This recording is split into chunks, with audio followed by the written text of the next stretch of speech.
कहती हो भक्तों उद्धार हो जाएगा। सच कहती हो भक्तों उद्धार हो जाएगा। सुमिरन करो चौथमल जी का बेड़ा पार हो जाएगा। सुमिरन करो चौथमल जी का बेड़ा पार हो जाएगा। शासनपति श्रमण भगवान श्री महावीर स्वामी के चरणों में कोटिशः वंदन। पाठ पर विराजित पूज्य गुरुनी मैया के चरणों में कोटिशः वंदन। आज आपके सामने तीसरा वर्ग पढ़ा जाएगा। भगवान महावीर स्वामी की आज्ञा से, श्री श्रीमंदर स्वामी की आज्ञा से, जम्बू स्वामी की आज्ञा से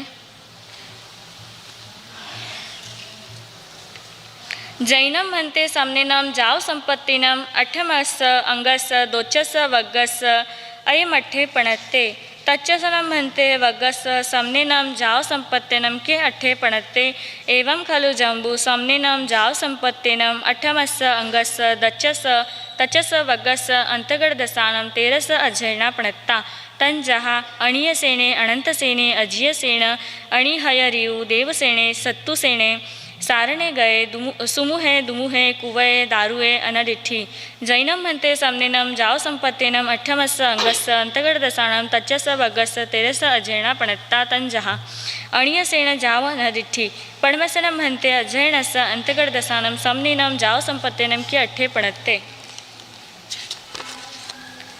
हे भगवान श्रमण भगवान श्री महावीर स्वामी ने 8वें अंग के दूसरे वर्ग के 8वें अध्ययनों में जिस प्रकार 8 कुमारों की मुक्तावस्था का वर्णन किया है उसे आपके श्रीमुख से आनंदपूर्वक मैंने श्रवण कर लिया। अब कृपा करके तीसरे वर्ग का अध्ययन फरमावे। हे जम्बू, तीसरे वर्ग में 13 अध्ययन हैं। उनमें अनीय सेन, अनंत सेन, अजीय सेन, अनिहत रिपु, देव सेन, शत्रु सेन, सारण, गजस कुमार, समुख, दुमुख, कुपक, दारुक और अनाधिस्त्र इन 13 कुमारों का वर्णन किया गया है। भगवान इन 13 अध्ययनों में से अब प्रथम वर्ग का क्या तात्पर्य है सो कृपा करके फरमावे।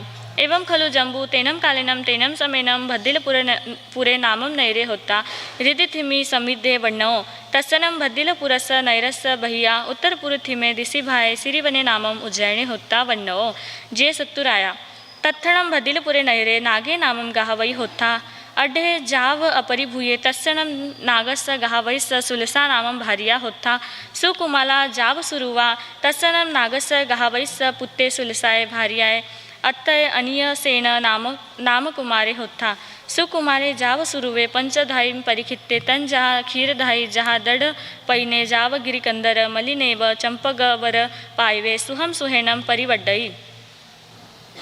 हे जम्बू, अरहंत अरिष्टनेमी भगवान के समय भद्दिलपुर नामक एक नगर अपनी अटूट संपत्ति की गुण गरिमा से सुशोभित था। नगर से कुछ ही दूर पर ईशान्य दिशा में अपने नाम को यथार्थ रूप से चरितार्थ करने वाला समस्त उपवनों की जीवित श्रीकांति की भांति श्रीवन नामक एक अति ही सुंदर और सुरम्य उद्यान था। उस समय भद्दिलपुर में राजा जित शत्रु राज्य करते थे। उसी नगर में नाग नामक एक महान समृद्धशाली गाथापति निवास करता था। वह भी अटूट लक्ष्मी का स्वामी था और उसके सुलसा नामक एक बड़ी ही सुकुमार परम सुंदर धर्मपत्नी उस नाग नामक गाथापति के पुत्र अनीय सेन का 5 प्रकार की धाइयों ने दृढ़ प्रतिज्ञा की भांति आदि व्याधियों से रक्षा करते हुए जिस प्रकार पर्वत की गुफाओं में चंपक वृक्ष सुरक्षित रहकर हरा भरा होता है, ठीक उसी प्रकार उस पुत्र का लालन पालन किया था। तत्तेनम तम अणियसम कुमारम साई रेग अठवासयाईम अम्मा पीर कलायरिय जाव भोग समिथे जायावी होता तत्तेनम तम अनियसम कुमार उमुकु बालम भावम जानता अम्मा पियरो सिरिसयाणम सरिसवयाणम सरिस लावण्य रुव जौवर्ण गुणोवयाणम सिरिसेहिम तो कुलेहितो अनिलियाणम 32 इब्भवर कन्नगाणम एक दिवसनम पाणिम गेन्हावई। उस अनीय सेन नामक कुमार को 8 वर्ष की अवस्था के पश्चात एक कला कोकिद के द्वारा योग्य विद्या अध्ययन कराया गया। कुमार 72 कलाओं में निष्णात हो गया। यौवन अवस्था प्राप्त होने पर माता पिता ने उनका विवाह एक बड़े ही श्रेष्ठ कुल के 32 इब्भ सेठ की कुमार के समान अवस्था, चतुराई, रूप और गुणों में निपुण ऐसी 32 कन्याओं के साथ कर दिया गया। तत्तेनम से नागे गाहवई अणियस्य कुमारस्य इमं यारुवा पितिदानम दलयई तम जहाँ 32 हिरण्यकोड़िय जहाँ महाबलस जाव उपिम पासाय वर गए फुट्टमाणे ही मुग्ग मत्थे एहिम भोग भोगाईम भुंजमाणे विहरई तेनम कालेनम तेनम समेनम रहा अरिठनिमि जाव समोसडे सिरिवन्ने उज्जायने आहा पड़ी रुवहम उग्गहम जाव विहरई परितसा निगया तत्तेनम तस् अनियस कुमारस महिया जनसदम जहा गोय में तहा नवरम समाई माईम 1400 पुवाईम अहिजई विषम वासाईम परियाव शेषम तहेव जाव सेतुंजे पवये मासी आय सलहनाय जाव सिद्धे एवं खलु जंबू समनिनम जाव संपत्तेनम अठमस्य अंगस्य अंतगड़दासानम तच्चस्य वग्गस्य पड़म अध्ययनस्य मठे पणत्ते। विवाह में प्रत्येक वधु पक्ष की ओर से 1-1 करोड़ सोनैया दहेज के रूप में प्राप्त हुए। उसका विस्तृत वर्णन महाबल के चरित्र से जाना जा सकता है। अणियसेन कुमार भी विवाह के पश्चात अपने विशाल राज्य प्रसाद में अनेक भांति की अटखेलियाँ करते हुए मृदंग की ध्वनि से मत मन बन अपने जीवन को आमोद प्रमोद में व्यतीत करने लगे। जीवन के इसी स्वच्छंद समय में श्री अरिहंत अरिष्टनेमि प्रभु उस नगरी के श्रीवन नामक उद्यान में पधारे।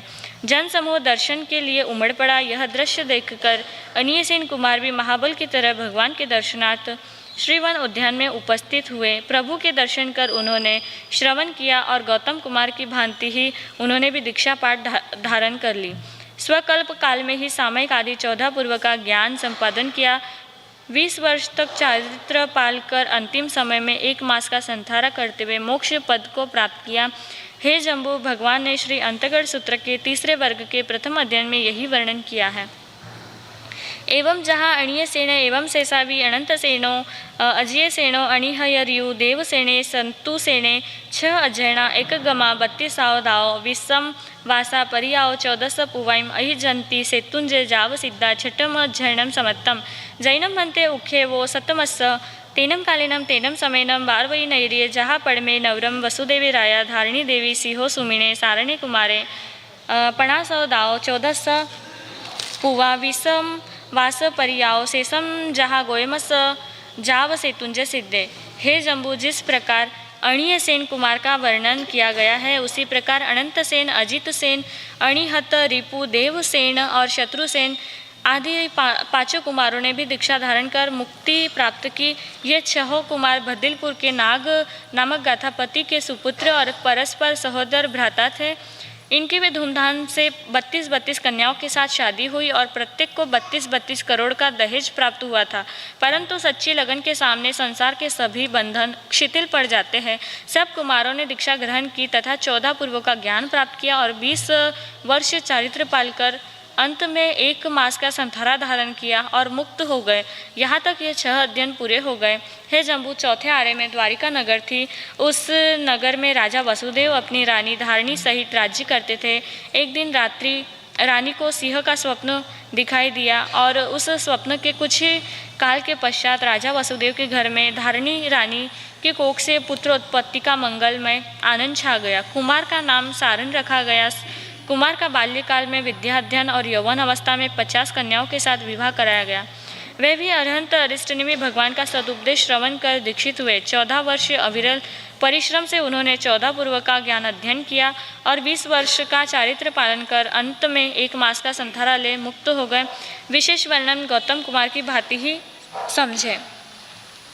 जैनम भन्ते उख्यो 8मस्य एवं खलु जम्बू तेनम कालेनम तेनम समयनम बारवई नैर्य जहाँ पड़मे जाव अर्हा अरिठनेमि सामी समो सढ़े तेनम कालेनम तेनम समयनम अर्हो अरिठनेमि स अंतेवासी 6 अणगारा भायरो सहोदरा होत्था परिसया सरिसतया सरिसवया नीलु पवल गवल गुलियसी समुपन्नगासा सिरिवच्छ कियवच्छा कुसुम कुंडल भद्दलया नलकुवर समाना तैनम ते 6 अणगारा जम चेव दिवसम मुंडा भविता अगाराओ अणगारियम पवैया तम चेव दिवसम अर्हम अरिठनेमिं वंदई नमसई नमसैता एवं वयासी इच्छामिणो भन्ते तुभ्यहिम अबुननाय समाना जावत जीवाय छट्टम छटेनम अनिखित्तेनं तवोकमं संजमेनं तवसा अप्पाणं भावे माणा विहरत्तये आहासुहम देवाणुपिया मा पड़िबंधम करही तैनम ते छ अणगारा अर्हा अरिठनिमिना अबुननाय समाना जावज्याय छट्टम छट्टेनम जाव विहरंती। भगवान 7वें अध्ययन में भगवान महावीर स्वामी ने जो कथन किया है वह आपने फरमाया और मैंने उसे सुरुचि तथा श्रद्धा के साथ श्रवण किया, किंतु 8वें अध्ययन में जो वर्णन उन्होंने किया है मेरा मन उसे श्रवण करने के लिए लालायित है, अतः उसे श्रवण करा के मेरे कान तथा मन की पिपासा को मिटाने की कृपा कीजिए। हे जम्बू, उस समय में द्वारिका नाम की नगरी थी जिसका वर्णन पहले आया है। उसी द्वारिका नगरी में ग्रामानुग्राम विचरण करते हुए एक दिन श्री अरहंत अरिष्टनेमि भगवान पधारे। उस समय भगवान के साथ 6 शिष्य थे। वे 6 शिष्य परस्पर सहोदर भाई थे। इनका रंग, रूप तथा अवस्था एक सी थी। उनका वर्ण नीलोत्पल कमल, भैंस के सिंग के भीतरी भाग एवं अलसी के फूल के समान सुंदर था। इनका वक्षस्थल श्रीवस्त्र साथिया से सुशोभित था। फूलों के ढेर के समान इनका शरीर कोमल और सुकुमाल था। इस प्रकार वे 6 मुनि कुबेर के पुत्र के भांति सुंदर शरीरधारी थे।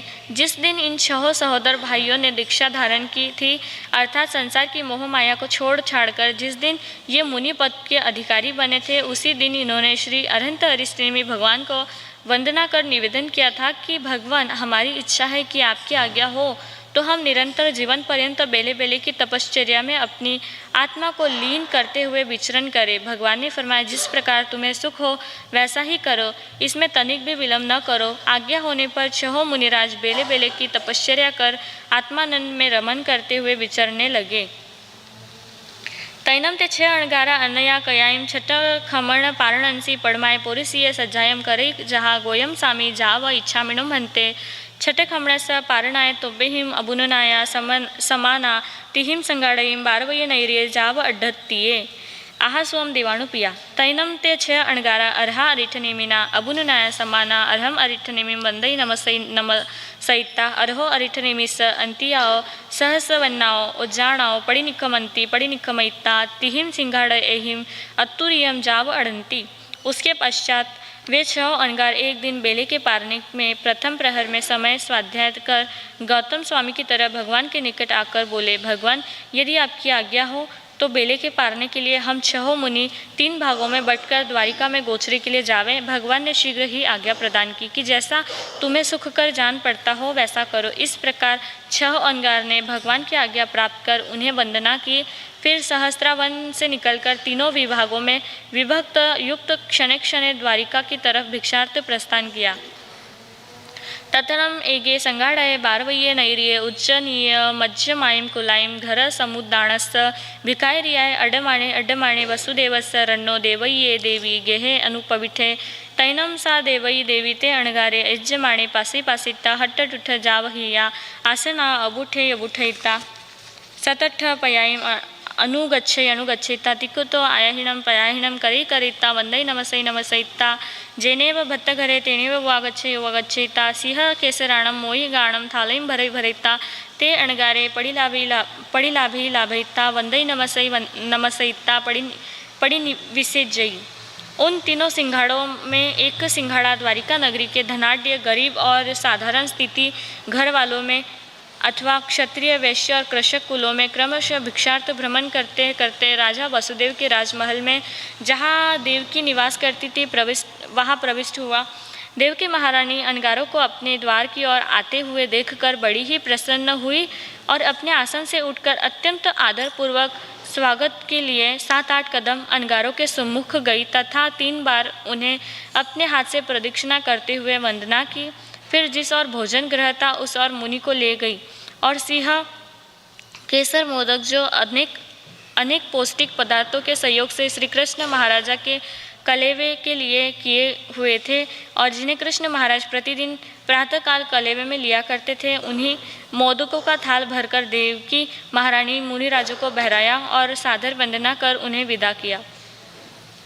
तदनंतरम च नम दोच्य संघाड़ाय बारवये नैर्ये उच्च जाव विसेजयी तयाणम तरम च नम तच्चे संघाड़ाय बारवये नैर्ये उच्चनीये जाव पड़िलाभई लाभयिता एवं वयासी किन्नम देवाणुप्रिया कण्हस वसुदेवस इमे से बारवय्य नैर्ये दुवालस जोयन यामे पचकम देवलोको भूयाये समना निगंथा उच्चनीय मज्जमायम कुलायम घर समुदाणस भिकायरियाय अड्डमाणा भत्तपाणम नो लभन्ति जन्नम ताइम चेव कुलायम भत्तपाणा ए भुंजो भुंज अनुपविसंति। उसके थोड़ी देर पश्चात दूसरा सिंगाड़ा अर्थात दो मुनियों का समूह भी उसी नगरी में भिक्षार्थ विचरण करते हुए देवकी के यहाँ आए। उन्हें भी देवकी ने विधिपूर्वक वही सिंह केसर मोदक बहराकर आनंद पूर्वक विदा किया। फिर थोड़ी देर में तीसरा सिंगाड़ा भी घूमते घूमते भिक्षार्थ वहाँ आया। देवकी ने उन्हें भी प्रसन्नतापूर्वक वही सिंह केसर मोदक बहराए। फिर वे विनयपूर्वक उनसे बोली, हे देवानुप्रिय, जहाँ वसुदेव जैसे महाप्रतापी राजा राज्य कर रहे हैं, ऐसे स्वर्ग जैसी महान द्वारिका नगरी में इतने घर होते हुए भी क्या आपको भोजन नहीं मिला, जिससे आपको यहाँ 3 बार पधारने का कष्ट उठाना पड़ा।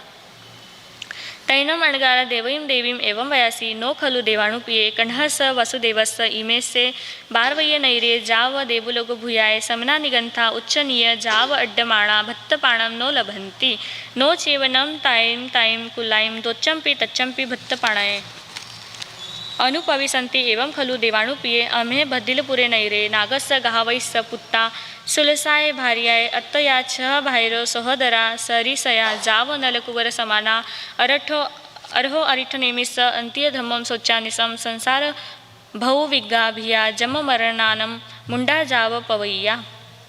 इतना सुनते ही दोनों मुनियों ने नम्र भाव से कहना प्रारंभ किया, हे देवानुप्रिय, कृष्ण वासुदेव की स्वर्ग जैसी द्वारिका नगरी में श्रमण साधुओं को क्षत्रिय, वैश्य और कृषकों के घर से भिक्षा न मिली हो और इसी हेतु बार बार मुनियों को यहाँ आना पड़ा, यह बात नहीं है। किंतु हे देवानुप्रिय, भद्दिलपुर नगर में नाग नामक गाथापति के पुत्र और उनकी सुलसा नामक भार्या के अंगज हम 6 सहोदर भाई हैं और 6 नल कुबेर के समान एक से सुंदर दिखाई देते हैं।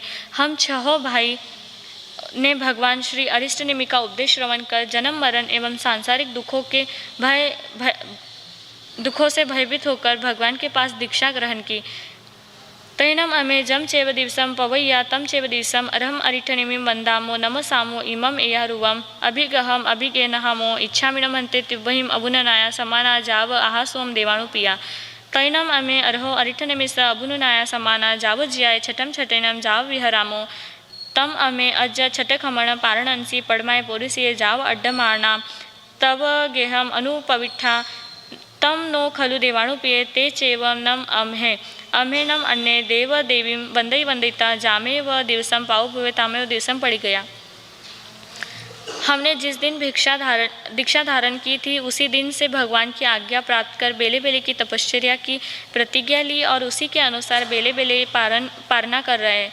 आज हमारे 6 के बेली का पारना है। पहले प्रहर में स्वाध्याय किया, दूसरे में ध्यान और तीसरे में भगवान की आज्ञा लेकर क्षत्रिय, वैश्य और कृषक के यहाँ भिक्षा के लिए गौतम स्वामी की भांति भ्रमण करते हुए तुम्हारे घर पर आए। जो पहले सिंगाड़ा आया था उसमें हम नहीं थे, अर्थात हम 6 भाई अलग अलग सिंगाड़ों में विभक्त होकर द्वारिका में गोचरी के लिए निकले थे।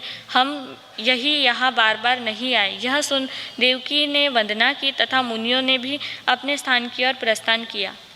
तैनम तिसे देवय्य देवी अयमेया रुवे अजत्ये जाव समुपन्ने एवं खलु अहम पोलासपुरे नैरे अयमुत्तेनम कुमारसमनेनम बालतणे वागरिया तुमम न देवाणुप्रिये अठपुत्ते पयायी सी सरिसय जावनलकुवर समाणे नो चेवनम बरहवासे नो अमायाओ तारिसय पुत्ते पयायी संति तम न विच्छा इमं पच्छखमेव दिसन्ति भरहवासे अन्नावि अमयाओ खलु एरिसय जाव पुत्ते पयायाओ तम गच्छमि नम अर्हम अरिठनेमि वन्दामि नमसामि वन्दिता नमसयिता इमं चनम एयारुवम वागरणम पुच्छेसामि तिकट्टु एवं संपेहि संपयिता कुडुम्बीय पुरीसा सदा वैता एवं वयासी लहु कर्ण पवरम जाव उवठे वेन्ति जहा देवानंदा जाव पजवा सई। तदनंतर श्री देवकी महारानी को इस प्रकार संकल्प विकल्प उत्पन्न हुआ कि पोलासपुर नगर में बाल्यावस्था में ही अतिमुक्त नामक अनगार ने मुझे ऐसा कहा था कि हे देवानुप्रिय, तू नल कुबेर के समान 8 पुत्रों को जन्म देगी। वैसे पुत्रों को भरत क्षेत्र में अन्य कोई भी माता जन्म न दे सकेगी, किंतु इनका यह कहना मिथ्या हुआ, क्योंकि भरत क्षेत्र में अन्य माताओं ने भी ऐसे पुत्रों को जन्म दिया है जिनको मैं प्रत्यक्ष देख रही हूँ, मगर साधुओं की वाणी कभी निष्फल नहीं होती। अतः मैं जाऊँ और अरिष्टनेमि भगवान की वंदना कर अपने असमंजस को मिटाओ। ऐसा विचार कर उसने अपने सेवकों को बुलाया और एक सुंदर रथ सजाने की आज्ञा दी। आज्ञा पाते ही तुरंत रथ सहित वे आ प्रस्तुत हुए। तब देवकी ने रथारूढ़ होकर भगवान की शरण ली। जिस प्रकार देवानंदा भगवान महावीर स्वामी की सेवा में उपस्थित हुई थी, उसी प्रकार देवकी भी श्री अरिष्टनेमि भगवान की सेवा में पहुंची और उन्हें वंदना कर उनकी सेवा करने लगी। तैनम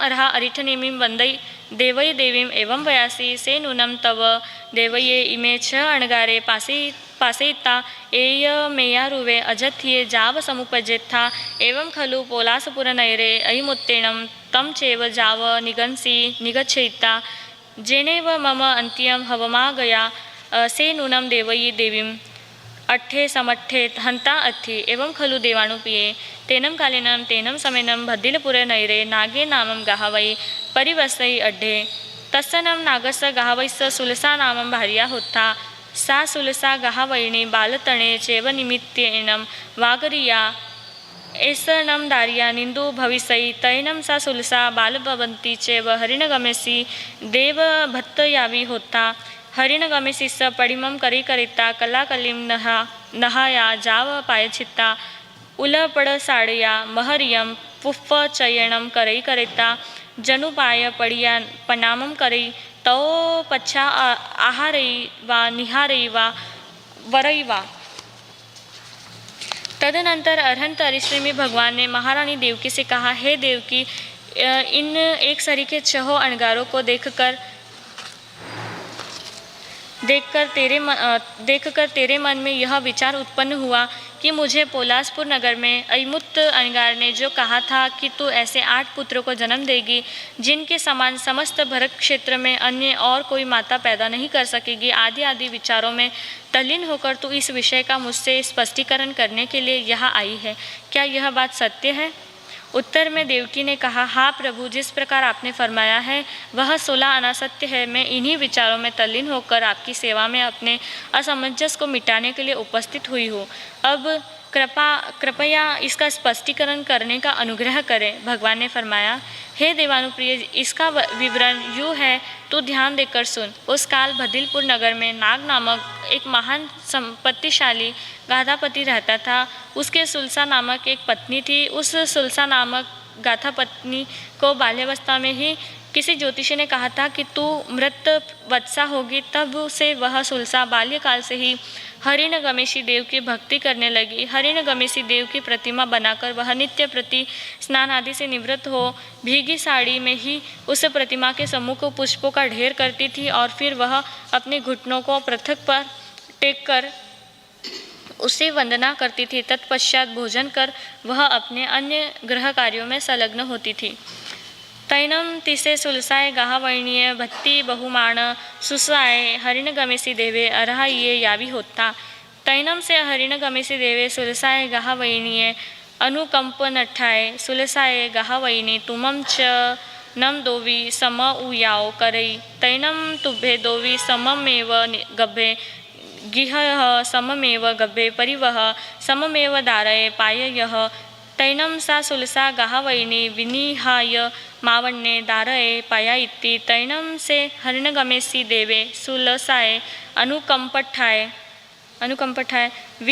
विनिहाय मावण्ये दारये करतल संपुवड्डेनं गेणहिता तव अन्त्य सहारयिता तम समयं च न तुमं पि नवह मासाणं सुकुमारदारये पसवसी जेवीयनं देवानुपिये तव पुत्ता तेवी य तव अन्यन्त्याओ करलय संपूड्डेनं गेणहिता सुलसाय गाहवैणीये अन्त्ये सहारयितं तव चेवनं देवय्ये ए पुत्ता नो चेव सुलसाय गाहवैणीये। तत्पश्चात भक्ति और बहुमान पूर्वक सेवा शुश्रूषा करने पर हरिणगमेशी देव उस सुलसा गाथा पत्नी की सेवा के वशीभूत हो गया।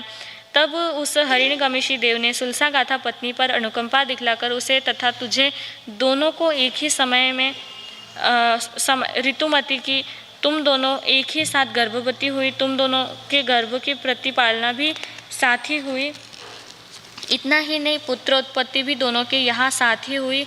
परंतु सुलसा ने मृत पुत्र को जन्म दिया। उस मृत पुत्र को हिरण्यकशिपु देव ने अपने हाथों में लेकर तेरे पास रख दिया और उसी समय तूने भी 9 मास और 10 दिन पूर्ण होने पर एक सुकुमार पुत्र को जन्म दिया। उस पुत्र को तेरे पास से उठाकर सुलसा के अधीन कर दिया।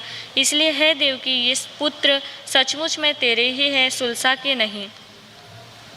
तैनम सा देवई अर्हो अरिठनेमिस अंति यमठ सोच्चानिसम हट्टुठ जावहिया अर्हम अरिठनेमि वंदई नमसई वंदिता नमसईता जेनेव ते छ अणगारा तेनेव वगच्छिता ते छप्पी अणगारा वंदई नमसई वंदिता नमसईता आगयाय पहुना फुफ्फलोयनाया कंचुय पड़ी निखतिया दरिय वल्लबाहा धारण हर कलंब फुफ्फगम पीव समुसीय रोवकुवा ते छप्पी अणगारे अनिमिसाय दिठिये पेहमानी सुचिरम निखईता वंदई नमसई वंदिता नमसईता जेनेव अर्हा रिठनेमि तेनेव वगच्छिता अर्हम रिठनेमि तिकुतो आयणम पायणम करिता वंदई नमसई वंदिता नमसिता तेमेव धम्यम दुर्हिता जेनेव बारवये नैरी तेनेव वगच्छिता बारवयी नैरी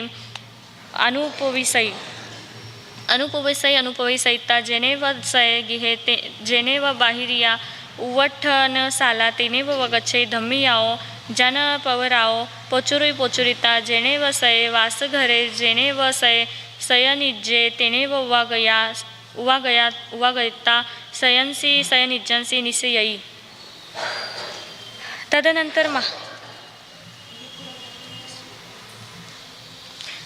तदनंतर महारानी देवकी श्री अरहंत अरिष्टेन भगवान के मुखारबिंद से इस वृत्तांत को सुनकर बड़ी ही प्रसन्न हुई और इस बात को हृदय में धारण कर आनंद का अनुभव करती हुई भगवान को वंदना की। तत्पश्चात जहाँ वे 6 अनगार विराजमान थे वहाँ उनकी सेवा में उपस्थित हुई। वहाँ जाकर उन्हें वंदना की और उनको देखते ही महारानी देवकी के स्तनों से दुग्ध की धारा बह चली।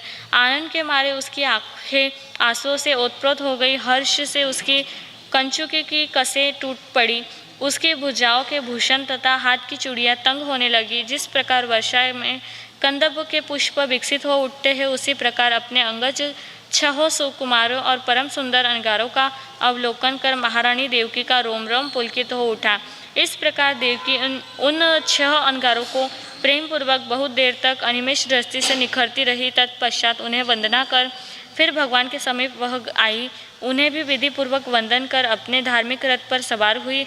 रथ द्वारिका नगर में प्रविष्ट हुआ। राजप्रसाद की तरफ बाहर की उपस्थानशाला में पहुंचा। देवकी महारानी रथ से नीचे उतर पड़ी और अपने निवास स्थान में पहुंचकर शैया पर बैठी। अब कल आगे देखेंगे कि वो क्या सोचते हैं। आगमिते पणते तंजा सत्तागमने अथागमने तदुवागमने, इस तरह 3 प्रकार आगम रूप ज्ञान के विषय में जो कोई यति चलगा तलो जम वायदम अच्छा मिलम हिना खरम अच्छा करम पय हिनम विनहीनम जोगिनम घोषिनम सुडुडिनम दुटुपड़िचम लाखों बा। वो 2 कुर्सी अगर हटाई ना, ये 2 कुर्सी वाले अगर आगे बैठे, पीछे इतने सारे लोग बैठे ना, तो कुर्सी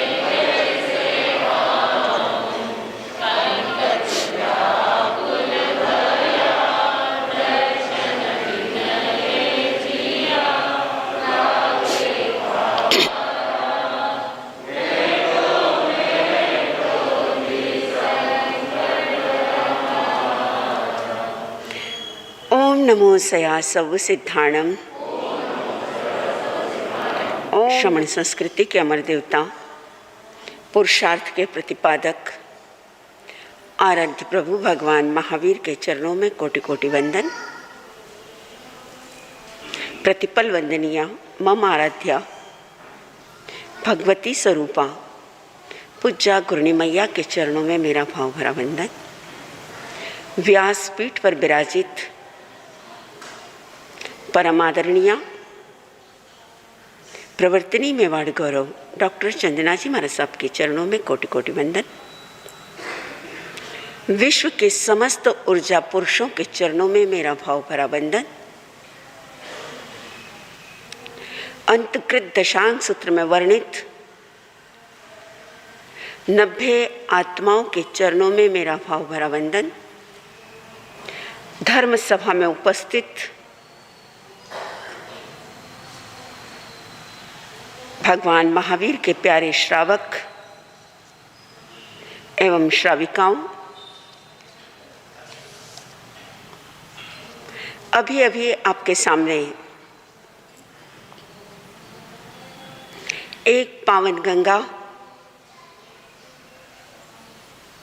एक पावन यमुना, एक पावन सरस्वती प्रभावित हो रही थी। मेरे मन में एक ख्याल आया, मेरे मन में एक विचार आया, मेरे मन में एक सोच आई। 100 वर्ष तक अगर पानी ना मिले पीने को, 100 साल तक अगर खाना ना मिले खाने को, 100 साल तक अगर वायु ना चले, 100 वर्ष तक अगर अग्नि ना रहे, तो सोचिए हालात कैसी होगी। कल्पना कीजिए, एक बारिश की मौसम में अगर बारिश ना आए, धरती प्रकृति विहीन होगी, सुषमा विहीन होगी, लोग बिना पानी के मर जाएंगे। ये सच्चाई है। आप इसे एक्सेप्ट करते हैं? बोलो, कुछ तो जवाब दो। मैं एक बात जरूर कहूंगी रायचूर वालों, हाथ में मोबाइल रखो या ना रखो, ध्यान से सुनना, हाथ में मोबाइल रखो या ना रखो, लेकिन प्लीज रिक्वेस्ट, प्रवचन के अंदर अपने चेहरे पर क्या रखो? अरे स्माइल तो रखो, खुशी तो रखो। कैसे बैठे हो? सोचो जरा।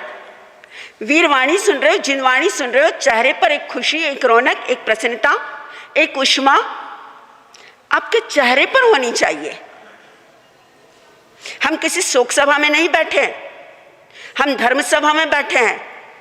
मोबाइल नहीं होगा तो चलेगा, लेकिन चेहरे पर स्माइल तो रखो। एक कल्पना कीजिए, 100 साल अगर पानी ना मिले तो हालात कैसी होगी।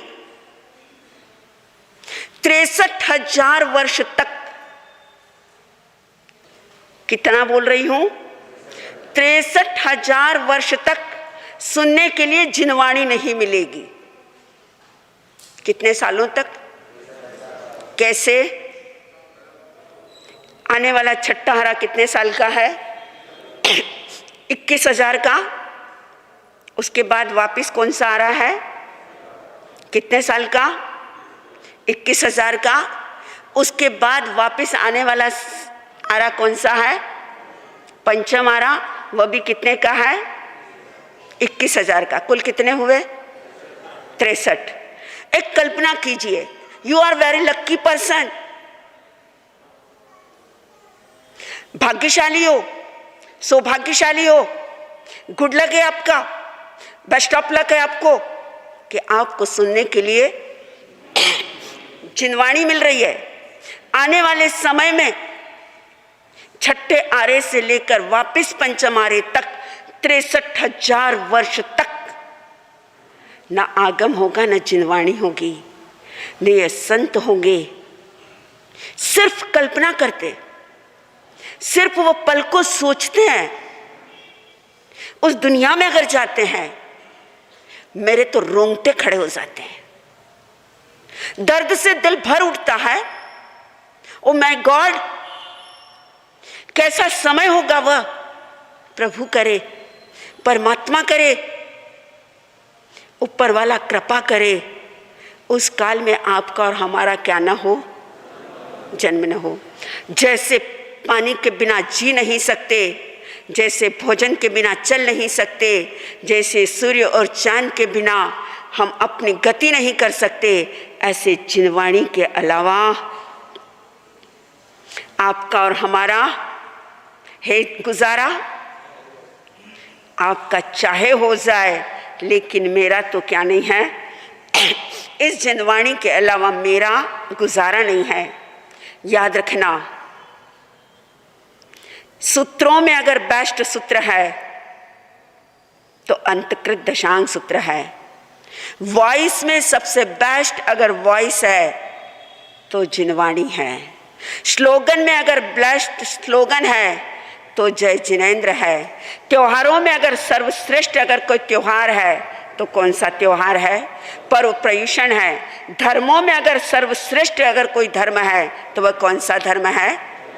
शासन में अगर कोई सर्वश्रेष्ठ अगर शासन है तो वह कौन सा है? जिन शासन है। और साधुओं में अगर कोई सर्वश्रेष्ठ है तो जैन संत है। आइए ऐसा जिन शासन, ऐसा जिन धर्म, ऐसी जिनवाणी, ऐसी वीरवाणी, ऐसी आगमवाणी, ऐसा पवित्र पावन त्योहार आपको और हमें क्या हुआ है? मिला है। अभी अभी अब आगम से एक हृदय स्पर्शी सुंदर वर्णन सुन रहे थे। आज आपने क्या वर्णन सुना और क्या खासियत सुनी? बोलो।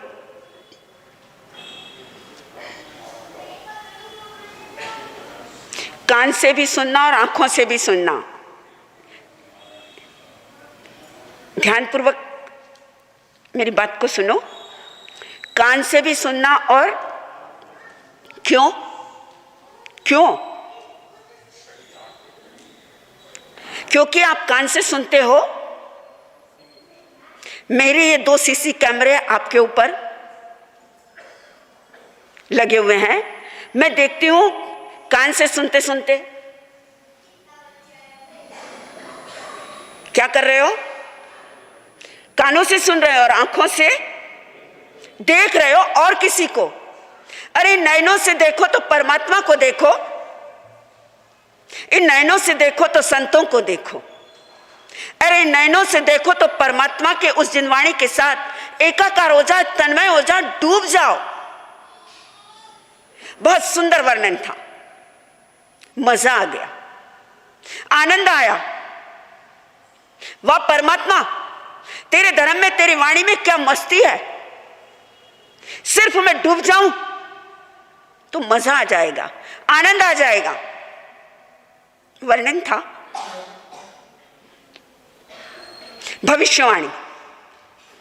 कौन सा वर्णन था? भविष्यवाणी। किसकी? किसकी? देवकी की। और किसने की? भगवान अरिष्टनेमि में। और अच्छा हुआ कि आप जिस स्कूल में पढ़ते थे उस स्कूल की मैं प्रिंसिपल नहीं रही, नहीं तो आपका रिजल्ट भी मेरे हाथ में रुक जाता।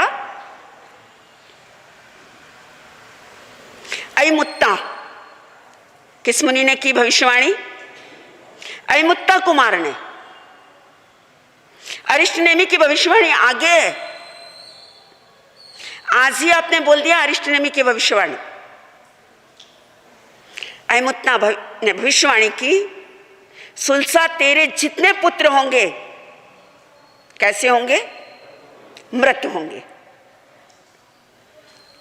और देवकी को कहा था, सॉरी, कंस की पत्नी को, जिसके तू बाल संवार रही है उसी की संतान तुझे समाप्त कर देगी। सोचो, एक मुनि ने भविष्यवाणी की, लेकिन उस भविष्यवाणी को एक चुनौती है, नियति को एक चुनौती है। और चुनौती भी कैसी है कि जिसने भविष्यवाणी की है आराधना से, साधना से, संयोगों से, निमित्त से, सुलसा के बच्चे मृत भी होते हैं, लेकिन संयोग देवकी के पुत्र इधर और सुलसा के पुत्र, सहायता किसने की? किसने की? हरणगमे श्रीदेव ने की। ये मैं नहीं बोल रही हूं, आगम आपके सामने, सुना पृष्ठ आपके सामने है। एक बात पूछ लूं, आज संडे है, प्रवचन कितनी बजे तक? 11:15, 10:30? ऐसे नहीं, आप बोलो कितने बजे तक? धोखा साहब, हाँ 11:15।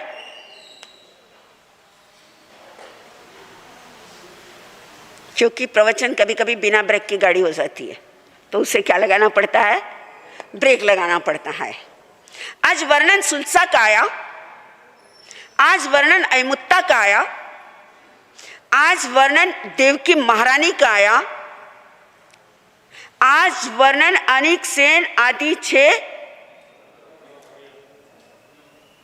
राजकुमारों का, मुनियों का, श्रमणों का वर्णन आया। वर्णन इतना हृदय स्पर्शी था। जब देवकी का वर्णन पढ़ते हैं, वाह मां देवकी, तुझे वंदन करूं, तुझे अभिनंदन करूं, दान कैसे देना, मुनियों का सत्कार कैसे करना, मुनियों का सम्मान कैसे करना, किससे सीख लो? किससे? अरे इस आगम से सीख लो, आज से सीख लो। यह आगम आगम नहीं है, ये नसीहत है। यह आगम आगम नहीं है, तुम्हारे जीवन का ग्राफ है। यह आगम आगम नहीं है, जीवन की एक जीने की कला है। यह आगम आगम नहीं है, तुम्हारी एक क्लास है। यह आगम आगम नहीं है, यह एक शॉपिंग मॉल है। यह आगम आगम नहीं है, एक वर्कशॉप है। यह आगम आगम नहीं है, एक शिविर है। यह कहानियां नहीं है, तुम्हारे जीवन का एक चलचित्र है, एक फिल्म है। संपूर्ण इस आगम की अगर बात करूं, हर घटना को अगर ध्यान से सुन लोगे, आत्मा से सुन लोगे, अगर इन 8 दिनों में तुम्हारा जीवन न बदले तो मुझे कहना। सिर्फ लड्डू बहराते बहराते देवकी तीर्थंकर गोत्र का बंधन कर लेती है। लड्डू आपने भी बहरा है? बहरा है? कितनी बार बहरा है? बोलो रायचूर की सेठानियों, देवकी, मरुदेवी, भद्रा सेठानियों, बोलो कितनी बार लड्डू बहरा है? एक दिन में एक संत को गोचरी इजी, 1 टाइम, 2 टाइम, 3 टाइम। आइए उस मां की चर्चा करने से पहले, उस देवकी पे विचार करने से पहले, आज मातृशक्ति, मातृ ऊर्जा और मातृ स्वरूपा को मैं दिल से क्या करती हूं? नमन करती हूं और कहती हूं, हे मां तुझे सलाम, हे मां तुझे सलाम। ऊपर जिसे नापा न जाए, ऊपर जिसे नापा न जाए उसे आसमां कहते हैं। ऊपर जिसे नापा न जाए उसे आसमां कहते हैं। धरती पर जिस प्यार को नापा न जाए, धरती पर जिस प्यार को मापा न जाए उसे मां कहते हैं। ऐसी बैठी हुई मेरी माता को मैं दिल से सलाम करती हूं।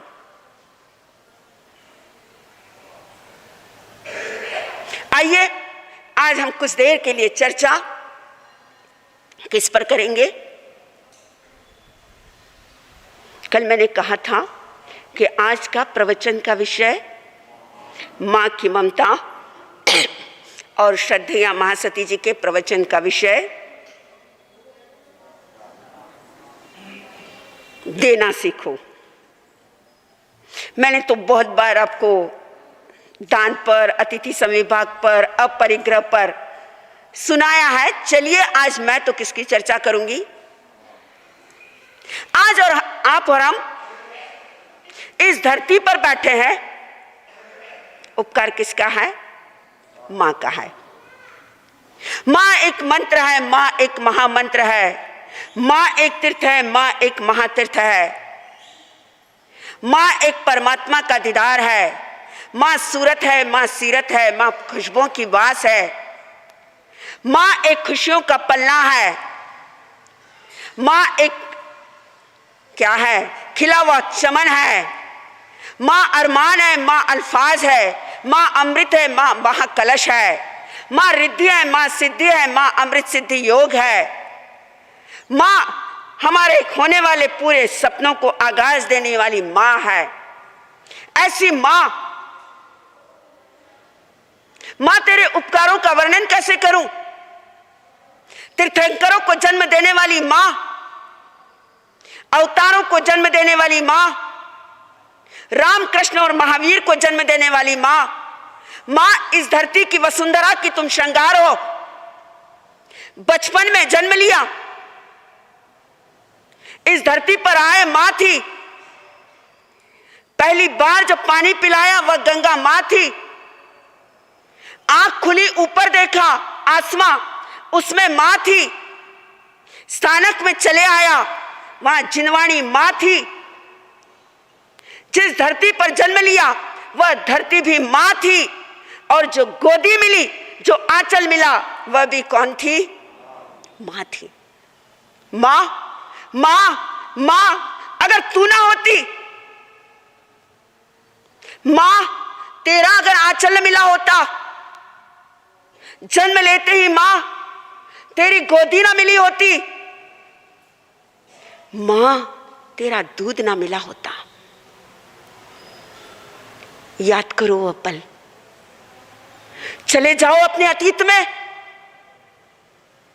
जाओ अपने बचपन में,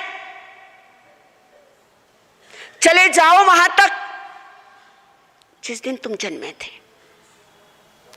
जिस दिन तुम्हारा जन्म हुआ था। काश, काश उस जन्म के साथ मां की गोदी ना मिली होती।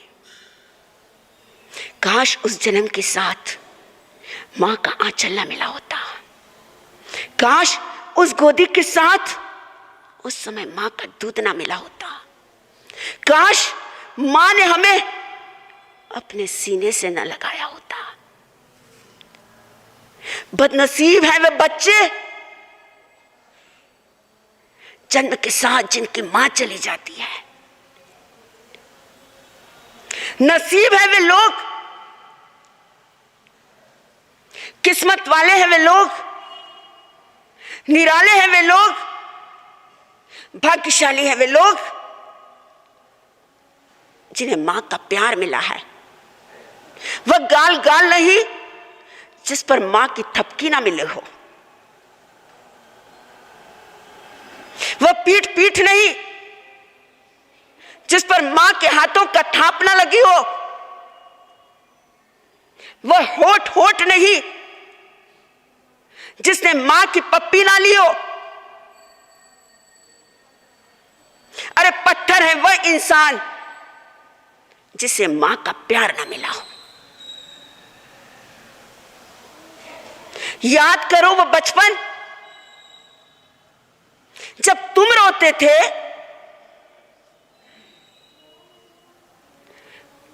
जब तुम रोते थे तो दौड़ी कौन चली आती थी? मां दौड़ी चली आती थी। और आज मां रोती है, तुम क्या करते हो? बोलो, आंख मीच कर अपने दिल से सोचो, मंदिर में जाकर अरे उन पत्थरों को ना पूजो जो तुमने बनाए हैं, अरे पूजो उस मां को, रज लगाओ उस मां की, चरण छुओ उस मां के जिसको किसने बनाया है? अरे तुम्हें बनाया है। मत लगाओ मंदिर में जाकर चंदन का टीका। अगर लगाना है, तकदीर अगर बदलना चाहते हो, भाग्य अगर बदलना चाहते हो, दुखों से मुक्ति पाना चाहते हो, काल सर्प योग को अमृत सिद्धि योग बनाना चाहते हो, तो सिर्फ अपनी मां की चरण रज कहां लगा लेना। कहां? अरे अपने सर पर लगा लेना। तुम्हारी तकदीर न बदल जाए, तुम्हारी तस्वीर न बदल जाए, तुम्हारी तासीर न बदल जाए, तुम्हारे लक न बदल जाए, तो मुझे कहना। जज और भगवान तुम्हारी गलतियों को माफ करे या न करे, मुझे नहीं पता, मैं नहीं जानती, लेकिन गारंटी के साथ कहती हूं, तुम्हारी 1000 गुनाहों को अगर कोई माफ करता है तो कौन करती है? ये मां करती है। बिन मांगे अगर कोई दुआ देती है तो कौन देती है? दुनिया में हर कोई दगा दे सकता है, कोई दोस्त बनकर दे सकता है, कोई परिवार बनकर दगा दे सकता है, लेकिन गंगा की तरह अगर पवित्र है, गाय की तरह, दूध की तरह अगर शुद्ध है, हिमालय की तरह अगर कोई ऊंची है, तो वह सिर्फ कौन है? अरे वह मां का प्यार है। जैसे 24 कैरेट गोल्ड प्योर होता है, जिसमें मिलावट नहीं होती। वाह वाह मेरी मां, वाह तेरे प्यार के अंदर भी क्या नहीं होती है? मिलावट नहीं होती। अरे किसी चामुंडा को, किसी अंबा को, किसी पद्मावती को जाकर चुंदड़ी चढ़ाओ या न चढ़ाओ, मंजूर है, चल जाएगा। लेकिन मां को जरूर क्या करना? बोलो। अरे मां को जरूर चुंदड़ी ओढ़ाना। किस्मत वाले लोग होते हैं जो मां के साथ रहते हैं। ध्यान से सुनना क्या कह रही हूं। एक बार का घटना प्रसंग। कुछ लोग दर्शन करने आए। आपके घर में कौन कौन है? जवाब मिला, महाराज मैं, मेरी पत्नी, मेरा बच्चा, मेरी बेटी और मेरे साथ कौन? कौन? जोर से बोलो। मेरे साथ कौन? मेरी मां। मैंने दूसरे को पूछा, आपकी फैमिली में कौन कौन है? उसने कहा, महाराज मैं अपनी मां के साथ रहता हूं, पत्नी, बच्चे, हम सभी किसके साथ रहते हैं? मां के साथ। दोनों में फर्क क्या है? क्या फर्क है? बोलो। आप के साथ मां रहती हैं या आप मां के साथ रहते हो? ताजमहल, कुतुब मीनार, बद्रीनाथ, काशी विश्वनाथ, ये 4 धाम अगर मेरे भारत का गौरव है, तो ये वृद्धाश्रम, ये मेरे भारत का क्या है? एक कलंक है। आप हिंदू ना बनो, आप मुस्लिम ना बनो, आप सिख ना बनो, आप ईसाई ना बनो, आप क्रिश्चियन ना बनो, आप पारसी ना बनो, आप जैन ना बनो, आप चल जाएगा। लेकिन मैं कहूं, आप किसी भी धर्म के अनुयायी ना बनो तो मुझे मंजूर है, लेकिन आप मां के क्या बन जाना? अरे सच्चे अनुयायी बन जाना। आप राम ना बनो, आप महावीर ना बनो, आप कृष्ण ना बनो, मुझे मंजूर है, लेकिन आप क्या बन जाना? रायचूर वालों, आप श्रवण कुमार जरूर बन जाना। आप महावीर के अनुयायी बन जाना। ना बने तो चलेगा। आप दिगंबर ना बनो, आप श्वेतांबर ना बनो, आप स्थानकवासी ना बनो, आप तेरापंथी ना बनो, लेकिन आप सिर्फ मां के क्या बन जाना? पंथी बन जाना। तुम्हारे दुखों का सैलाब उस दिन टूटेगा, तुम्हारे ऊपर उस दिन वज्रपात होगा, तुम्हारे यहां पर दुखों का सागर उस दिन लहराएगा, जिस दिन मां की आंखों में क्या आएंगे? जिस दिन मां की आंखों में आंसू आएंगे। जिस दिन मां टूट जाएगी। मुझे एक घटना प्रसंग याद आया, घटना नहीं, आंखों देखी बात कर रही हूं, कानों सुनी बात कर रही हूं। स्वयं ने अपनी आंखों से देखा है। घटना है 2007 की, नासिक। जो वृद्धाश्रम चलता है, क्या मजबूरियां होती है मां की, क्या मजबूरियां होती है परिवार की, क्या बीतता है और क्या दुख होता है, क्या दर्द होता है।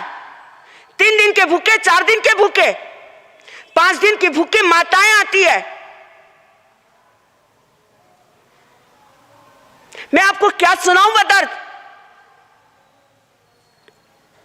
एक घटना मुझे याद आई, एक बार का प्रसंग। रात की घड़ी के अंदर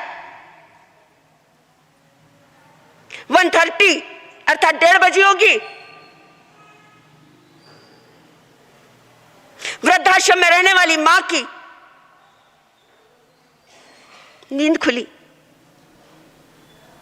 और जैसे ही नींद खुली, उस मां की नजर कैलेंडर पर गई, और जैसे ही नजर कैलेंडर पर गई, याद आया आज मेरे लल्ला का,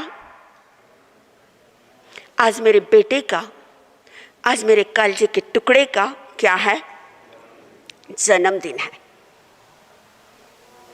सोचो, बच्चा जब छोटा होता है, मां क्या करती है,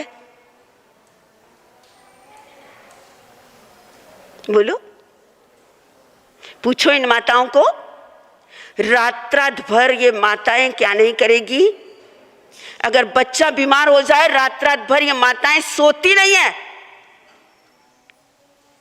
खुद गीले में सो जाएगी, खुद गीले में सो जाएगी, और बच्चे को कहां सुलाएगी, सूखे में सुलाएगी। मेरे बच्चे को नजर ना लगे, इसलिए क्या उतारती है, राई लूण में करूं, काजल टीकी में करूं। क्यों?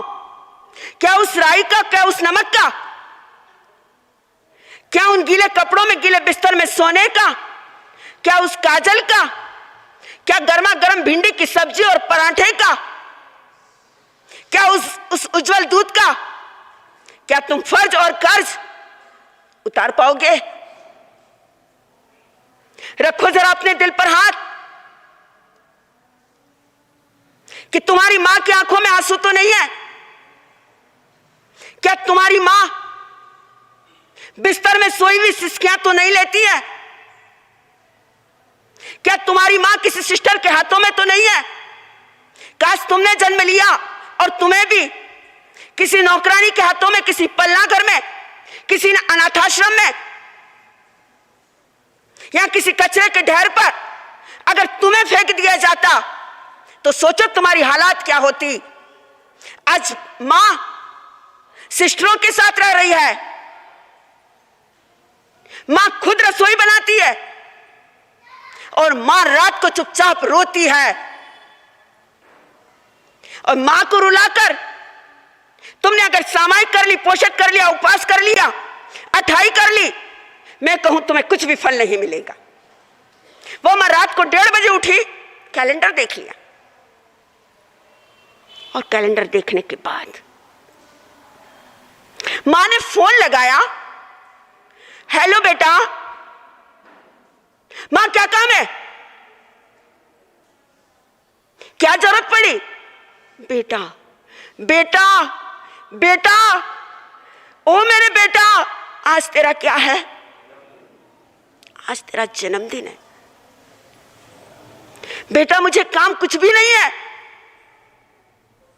मैंने सोचा तेरा जन्मदिन है, शुभकामना दे दूं। मां तुझे कुछ काम और धंधा ही नहीं है। अरे दिन भर काम करते हैं, मेहनत करते हैं, परेशान हो जाते हैं, थक जाते हैं। मां क्या रात को फोन, अरे जन्मदिन की शुभकामना सुबह में भी दे देते, हाय माय गॉड, नींद खराब कर दी। प्लीज आज के बाद तुम मुझे रात को क्या मत करना। कौन बोला? बेटा बोला, आज के बाद मुझे फोन मत करना। मां ने बोला, मैंने तो तेरे को एक रात की नींद खराब की, तूने तो मेरे कई रातों की नींद क्या कर दी थी। मावा ने सताओ मत, अरे मावा ने चुराओ मती भोला भाईरा। क्या कहा कवि ने? किसको मत सताओ? मां को मत सताओ। लेकिन ये घटना यहां खत्म नहीं हुई। मां ने तय किया, मां ने निश्चय किया, मैं आज के बाद अपने बेटे को क्या नहीं लगाऊंगी, फोन नहीं लगाऊंगी। सदमा लगा, ठेस लगी, दिल टूट हो गया, टूट गया, बिखर गया। लेकिन मां ने दूसरी बार फोन नहीं किया, क्योंकि उसे कलर बीबी और कलर टीवी मिल गई। वो मुझे भूल गया। मां उसे आज घास लगती है और सास उसे सांस लगती है। मां उसे अपनी लगती है, मां उसे पढ़ाई लगती है और सास उसे अपनी लगती है। तकदीर मेरे, ठीक है, दिल पर मैं पत्थर रख लूंगी, लेकिन आज के बाद मैं अपने बेटे को फोन नहीं करूंगी। अचानक तबीयत बिगड़ी। मैनेजर ने पूछा, क्या मैं आपके बेटे को फोन कर दूं, बुला लूं? डॉक्टर कह रहा है अब आप बच नहीं पाओगे। मां बोलती है, नहीं नहीं, मुझे अब कोई फोन नहीं करना है, मुझे कोई समाचार नहीं देना है। जब उसे मेरी आवाज ही नहीं सुनना है, मैं क्यों से फोन करूं? एक कागज लिया, एक पेन लिया, मां ने लेटर लिखा, बेटा खाने को जब अनाज नहीं था, मेरे पास जब कुछ भी नहीं था,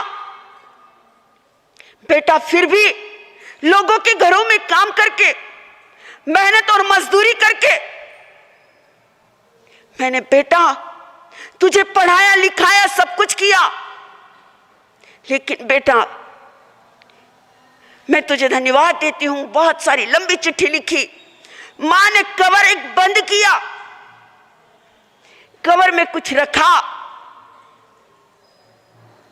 और मां ने अपनी अंतिम सांस ली। मां इस दुनिया से चली गई, मां इस दुनिया में ना रही। मैनेजर ने बेटे को फोन किया, क्या काम है, क्यों बार बार फोन करते हो, क्या जरूरत है? मैनेजर ने कहा, चली गई तुम्हारी मां, नहीं है वो इस दुनिया के अंदर। जैसे ये सुना, बेटे को शौक लगा और बेटा सोचता है, मां क्या तू चली गई? मां बेटा गाड़ी लेकर वृद्धाश्रम में पहुंचा। एक कफन के अंदर ढकी हुई वो बुढ़िया मां, जो अपनी जिंदगी की अंतिम सांस को खत्म कर चुकी थी, जिसके लबों पर बेटे का नाम था, आज वो मां इस दुनिया में नहीं रही, सब कुछ छोड़कर चली गई। बेटा जब वृद्धाश्रम में पहुंचा, जब आगे आने लगा, जब हाथ बढ़ाने लगा, जब आंखें भर आई, जब रोने लगा, तब वृद्धाश्रम के वृद्ध बोले, दूर हट जा, अरे पापी, अरे नीच, अरे प्रामर। मां तड़पती रही, मां रोती रही, मां बिलखती रही, मां आंसू बहाती रही। अरे जीते जी मां की कद्र न करने वाले, मरने के बाद मृत्यु भोज देने वाले और मरने के बाद अपनी मां की तस्वीर पर फोटो चढ़ाने वाले, मरने के बाद अपने ड्राइंग रूम में माता पिता की फोटो लगाने वाले, क्या तुम्हें वह मां दुआ देगी? क्या वह मां तुम्हें आशीर्वाद देगी? कभी नहीं। वो बच्चा आगे आने लगा। अरे एक बार मुझे अपनी मां का क्या देखने दो, दीदार देखने दो, मुझे मुंह देखने दो। मैनेजर कहता, तुम्हारी मां जाते जाते तुम्हारे नाम पर एक कवर देके गई है, एक खत देकर गई है, एक पैगाम देकर गई है और एक चिट्ठी देकर गई। उस बेटे के हाथ में उस मैनेजर ने चिट्ठी थमाई, चिट्ठी खोली,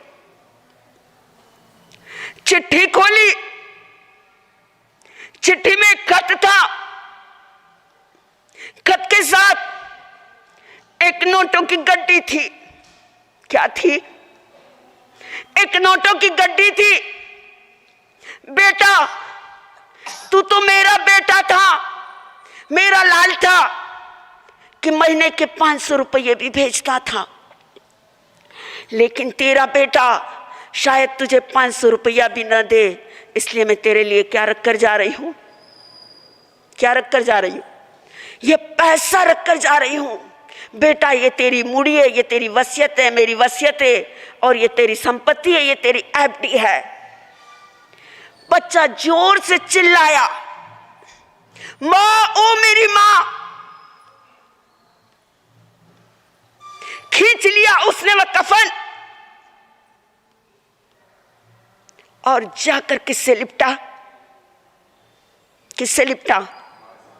मां से लिपटा। और मां से लिपटकर वह बेटा बोलता है, माँ तो मुझे अपनी आंचल में छुपा ले, गले से लगा ले कि और मेरा कोई नहीं।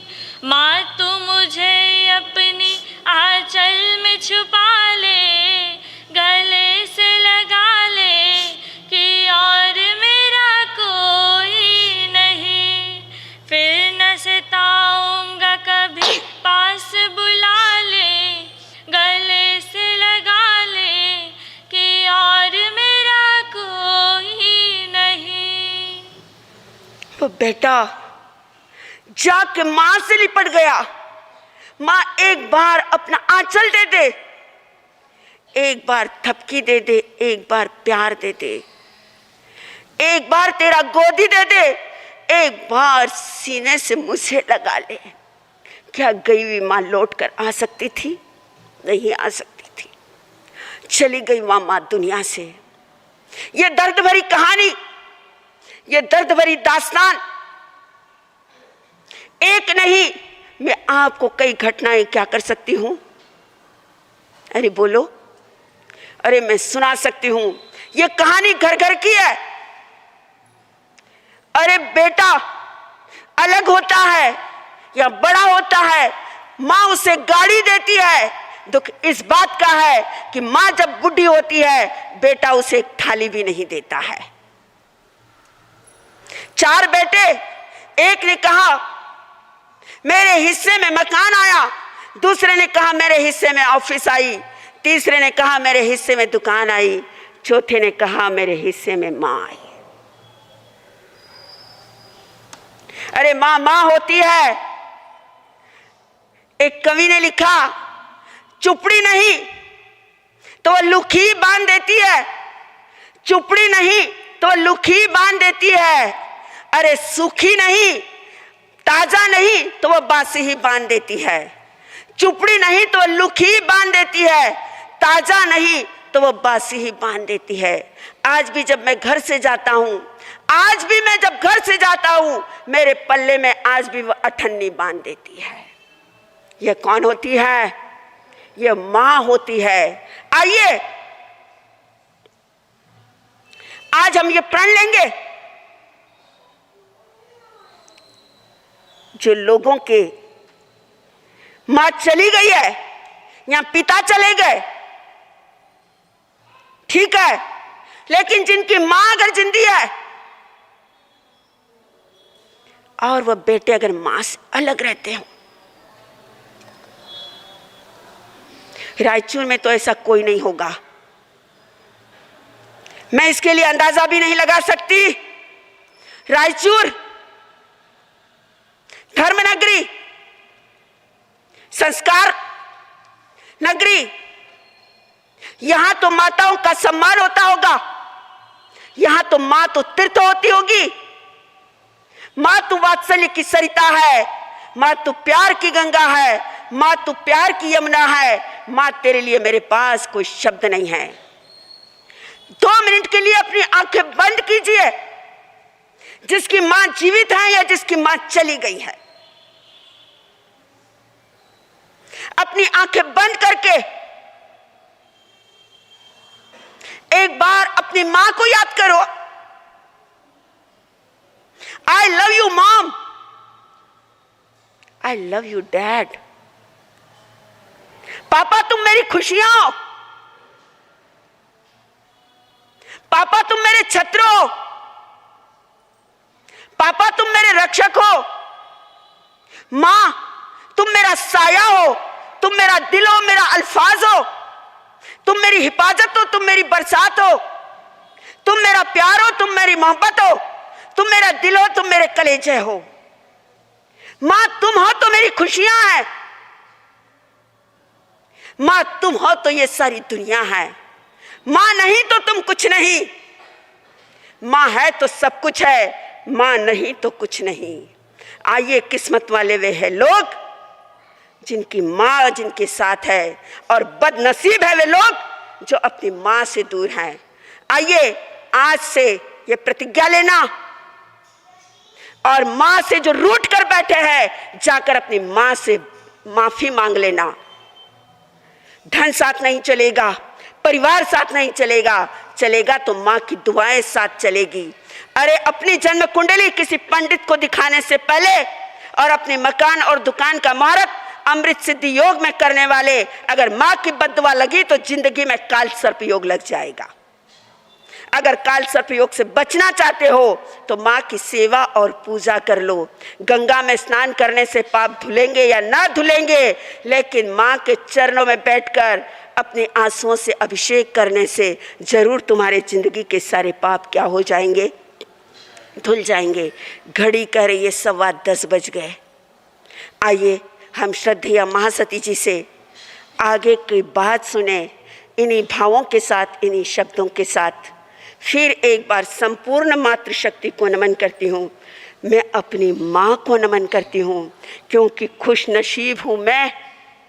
I am very lucky person कि माँ का हर पल मुझे आशीर्वाद मिलता है।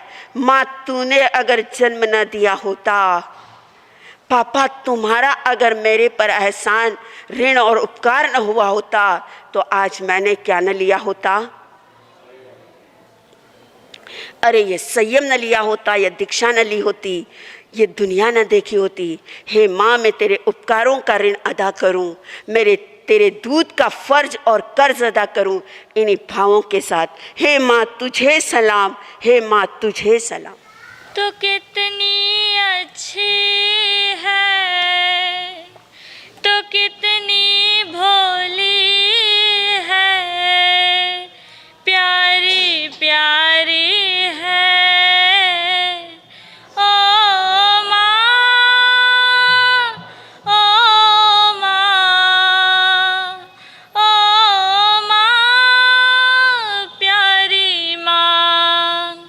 तो कितनी अच्छी है, तो कितनी भोली है, ओ प्यारी प्यारी है ओ माँ, ओ माँ, ओ माँ, प्यारी माँ। ये जो दुनिया है है कांटों का, तू फुलवारी है। ओ माँ दुखन लागी है माँ तेरी अखिया, दुखन लागी है माँ तेरी अखिया।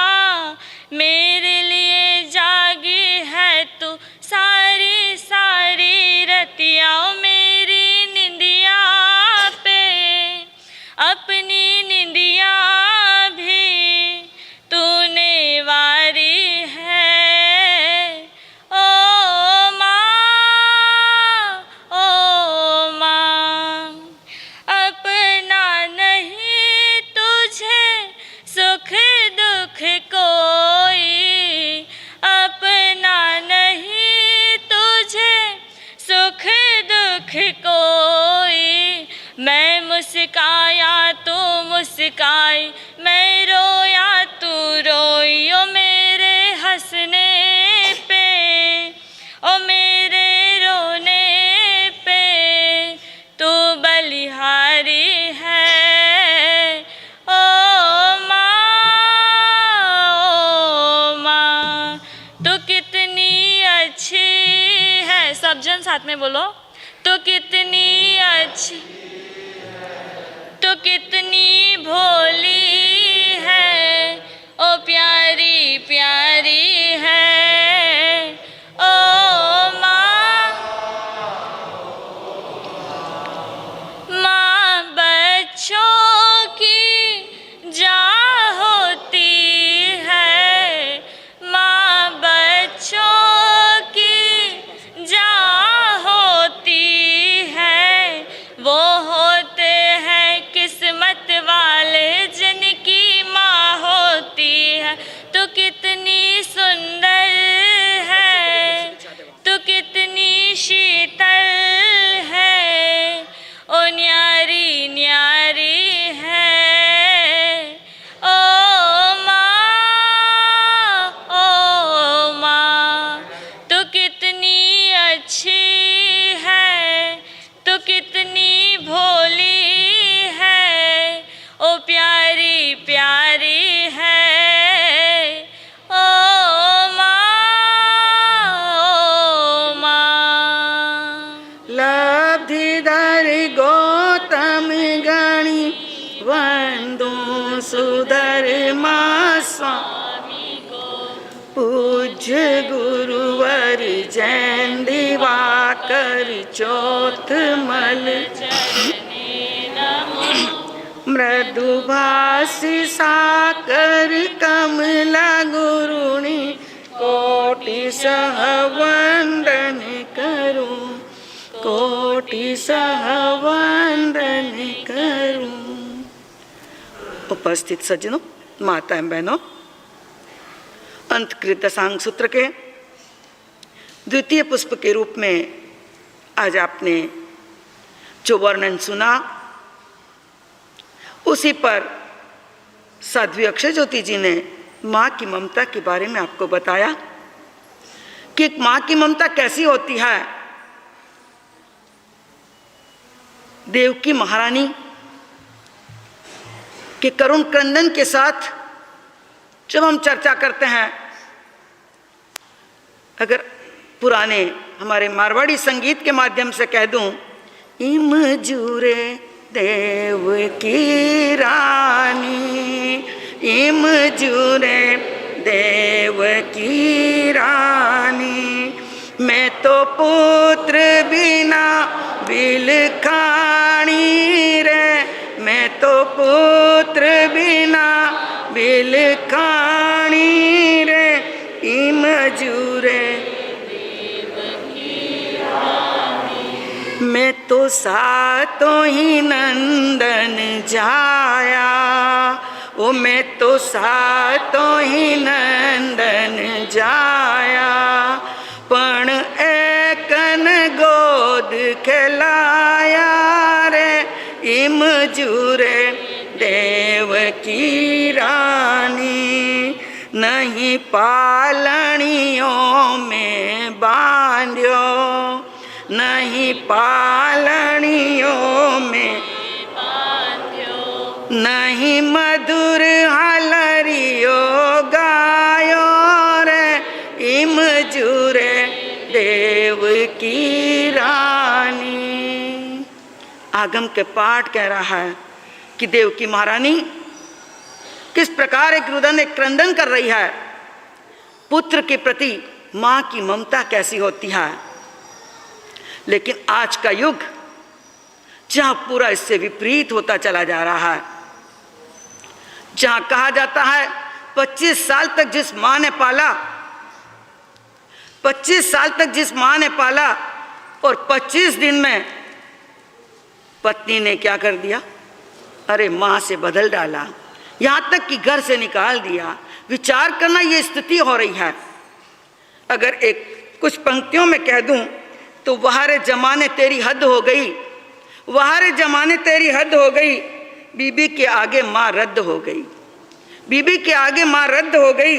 बड़ी मेहनत से जिसने पाला, बड़ी मेहनत से जिसने पाला, आज वो रोटी की मोहताज हो गई, आज वो रोटी की मोहताज हो गई। और कल की आई छोकरी, कल की आई छोकरी तेरी सरताज हो गई। बीबी हमदर्द और माँ सरदर्द हो गई, बीबी हमदर्द और माँ सरदर्द हो गई। ये फर्क आज जमाने में आ गया है। कहाँ हमारे आगम की एक माँ की ममता और माँ की ममता आज भी वही होती है। अभी अभी साध्वी जी के द्वारा आपने सुना कि माँ की ममता कैसी होती है और माँ किस प्रकार वियोग में तड़पती है, कैसे उसको पालती है, पोसती है। लेकिन जैसे ही बीबी आई वही माँ क्या हो जाती है, किस हालत में होती है, ये कई बार आपने भी अनुभव किया है, देखा है, सुना है। कई वृद्धाश्रम में देखते हैं, जब हमारी प्रेरणा से नासिक में वृद्धाश्रम चलता है और वहाँ पर देखते हैं कई ऐसे ऐसे वृद्ध आते हैं कि जिनकी ये कहानियाँ सुनकर आंखों से आंसू बरस पड़ते हैं। विचार करना एक जमाना कैसा था और आज हमारे जीवन में कितना परिवर्तन आ रहा है। लोक लाज भी चली गई है। कोई लोक लाज से रखते थे, लेकिन अब तो शर्म क्या हो रही है, दिनों दिन चली जा रही है। माँ बाप को वृद्धाश्रम में छोड़ने में कोई तनिक भी संकोच नहीं होता है। या घर में अगर हमारे माँ बाप दुखी हैं, उसकी परवाह नहीं होती है। बेचारी माताएं अपने कुल और खानदान की इज्जत रखकर अपने बेटों के प्रति प्यार और ममता को समझकर बाहर में क्या नहीं बताती है, कोई बात नहीं बताती है कि कहीं मेरे बेटे की इज्जत चली जाएगी। लेकिन भीतर ही भीतर उसकी आत्मा क्या करती है, जरा सोचना। अगर हमारे यहाँ पर एक ऐसे ऐसे आगम हम सुनते हैं, पढ़ते हैं कि माँ कैसी होती है, माँ के प्रति कितना आदर होता है। कृष्ण के जीवन से आपने सुना है अभी अभी कि कृष्ण भगवान जो इतने बड़े अधिपति थे, इतना सब कुछ राज्य सत्ता संभालते थे, लेकिन जहाँ जिनको बिल्कुल फुर्सत नहीं, फिर भी 350 माताओं को रोज प्रणाम करते थे। कितने? 350 माताओं को रोज प्रणाम करते थे। विचार करना कितना उनमें नम्रता थी। और कहाँ आज हमें कृष्ण लोकप्रिय ऐसे ही नहीं बने, उनकी नम्रता थी, उनमें कई चीज़ें थी, इसीलिए वो क्या बने, आज लोकप्रिय बने, महान बने हैं। विचार करना वही देव की माँ जिसकी इतनी ममता थी, एक दिन वह क्या बनी, अरे उन पुत्रों को दान देते देते ही तो क्या बांध लिया, तीर्थंकर गोत्र का उपार्जन कर लिया। विचार करना दान की महिमा भी कोई कम नहीं है। देव की महारानी ने मुनियों को क्या दिया, लड्डू का दान। महत्व लड्डू का नहीं है, वस्तु का महत्व नहीं होता है, महत्व किसका है, भावों से दिया हुआ दान। एक बार मुनि आए, श्रद्धा भक्ति के साथ दिया, फिर दूसरी बार उससे तो लगा वही मुनि आए हैं।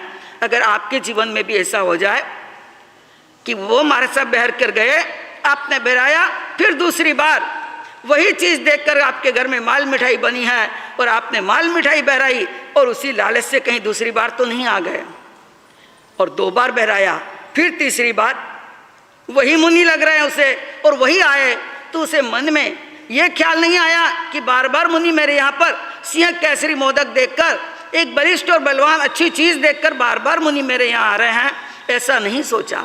लेकिन ये जरूर सोचा, निवेदन करके पूछा, भगवान क्या मेरी द्वारिका नगरी के पुण्य अस्त हो रहे हैं कि मुनियों को कहीं भिक्षा नहीं मिल रही है, क्या बात है। तब उन मुनियों ने सारी बात बताई कि हम 6 भाई एक जैसे हैं, 3 ग्रुप में अलग अलग निकले हैं, तो हो सकता है तीनों ही ग्रुप आपके यहाँ पर आ गए हैं।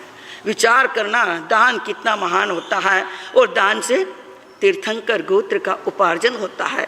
आपने भी कई बार दान दिया है, महाराज को खीर भी बहराई होगी, महाराज को लड्डू भी बहराया, बादाम के हलवे भी बहराए, बादाम भी बहराए, सब कुछ बहराया, लेकिन भावों में क्या चाहिए।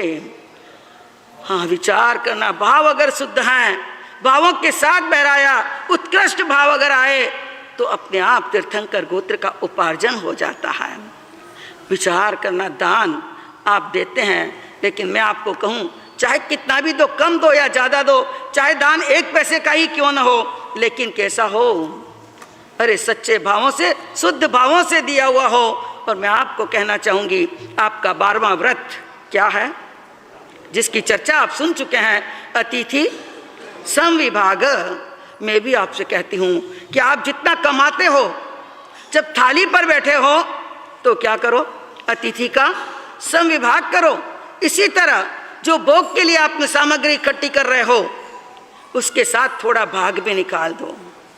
पहले के लोग 4 विभाग करते थे, 1 विभाग दान के लिए निकालते थे, और आज भी कई लोग हैं जो 5%, 10% जो कमाते हैं उसमें से दान के लिए निकालते हैं, कि जिससे भोग के साथ हम भाग का भी महत्व दें। अगर आप अपना बंगला बना रहे हैं, 50 लाख उसके लिए खर्च कर रहे हैं, तो उसके साथ ही 50,000 तो कम से कम उसी समय स्थानक मंदिर के लिए भी निकाल दें, जो अपनी अपनी परंपरा है। फर्नीचर बना रहे हैं, जहाँ 5 लाख का फर्नीचर बना रहे हैं, तो 5,000 रुपये अरे किसी धर्मशाला में, किसी पाठशाला में, किसी सुकृत में आप अपनी तरफ से खर्च कर लो।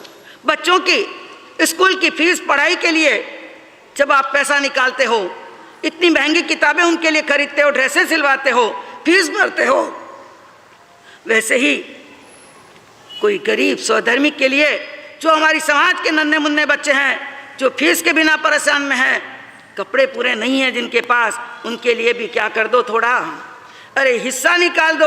अगर आप अपने लिए फर्नीचर के लिए लाखों रुपए निकाल रहे हो, तो गरीब स्वधर्मी के लिए भी निकाल दो, उनके लिए भी कुछ कर लो। अपना घर खर्च चलाते हो, वहाँ लाखों रुपया खर्च करते हो, लेकिन अपने ज़रूरतमंदों के लिए, असहायों के लिए भी अगर आपने थोड़ा थोड़ा निकाला तो कोई फर्क पड़ने वाला नहीं है, और आपकी समाज आगे बढ़ जाएगी, आपकी समाज में कोई गरीब न रहेगा। विचार कर लेना, अगर ऐसी भावना हमने रखी तो हमारा क्या है, दान देना सार्थक है।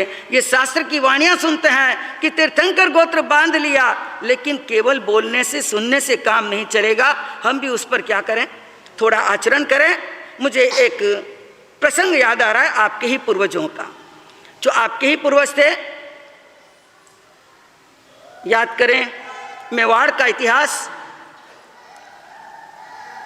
आपने भी नाम सुना होगा भामाशाह का, जो कौन थे, ओसवाल जैन, जहां खमनोर के निवासी थे। 2 भाई थे, ताराचंद जी और भामाशाह। भामाशाह जहां महाराणा प्रताप का नाम आता है, वहां पर भामाशाह का नाम अमर होता है। लेकिन क्यों होता है, जहां विचार करें कि मेवाड़ी राणा ने तो बड़े बड़े युद्ध किए, सब कुछ किया, लेकिन भामा ने क्या किया, जो आपका पूर्वज था, धन आपकी तरह उसने भी कमाया था, बहुत इकट्ठा किया था, कोई कमी नहीं थी, लेकिन जब मुसीबत आती है तब उस धन का संग्रह जो किया हुआ है वह क्या कर देता है। जैसे मैंने एक बार पहले भी कहा था कि जैसे माताएं रसोई बनाती है, डब्बे में सारी रोटी बनाकर रख लेती है, लेकिन जैसे जैसे परिवार के सदस्य आते हैं उन सबको क्या करती है, परोसती जाती है। वैसे ही विचार कर लेना कि धन का संग्रह आप करते हो, इकट्ठा करते हो, लेकिन उसके साथ विसर्जन करना भी सीख लो, कि कहीं हमारी समाज में कोई गरीब, असहाय, विधवा परेशानी में तो नहीं है। अगर हैं तो उनके लिए क्या करो, नाम कमा कर नहीं, गुप्त दान करो, उनकी सहायता करो, क्योंकि बच्चे न जाने ये थैलियां साथ में भरी हुई क्या करेगी, साथ में आएगी। थैली तुम्हारी साथ में आई न जाएगी, सुकृत किया तो रोशनी दुनिया में छाएगी। कुमुद कमाओ यश रतन दुनिया में भाइयों, सुकृत कमा के जाइए दुनिया से भाइयों। मेहमान बन के आए हो दुनिया में भाइयों, सुकृत कमा के जाइए दुनिया से भाइयों। कवि कह रहा है कि क्या बनकर आए हो, सब मेहमान बनकर आए हैं, कुछ दिन यहाँ रहना है और जो कुछ इकट्ठा किया है वह सब एक दिन छोड़कर जाना है। कोई साथ में लेकर नहीं गया है और कोई साथ में लेकर नहीं जाएगा। चाहे लाखों और करोड़ों कमाओ, लेकिन सब छोड़कर यहीं जाओगे। जो सुकृत कर लिया वही, अरे एफडी बनेगी, या बैंक में पूंजी जमा कर रहे हो वह आपकी एफडी बनेगी। वैसे ही याद रखना, परलोक के लिए आप अच्छा सुकृत करोगे, कोई शुभ कार्य करोगे, जो धन संग्रह किया है वह अगर विसर्जित करोगे तो वही आपके साथ चलेगा। जो आपने अपने हाथों से दान किया है, सुकृत किया है, परोपकार के लिए दिया है, किसी दुखी दर्दी के लिए दिया है, उनकी दुआ आपको लगेगी तो आप वैसे ही सुखी बन जाओगे। विचार करना, ऐसा ही प्रसंग एक समय जब मेवाड़ में आए दिन मुस्लिम चढ़ चढ़ कर आते थे, कई बार ऐसे ऐसे युद्ध हुए हैं, यहां तक कि अगर राणा सांगा का नाम आपने सुना हो, 80 घाव जिसके शरीर को लग चुके, उसके बाद भी हाथ से तलवार नहीं छोड़ी थी।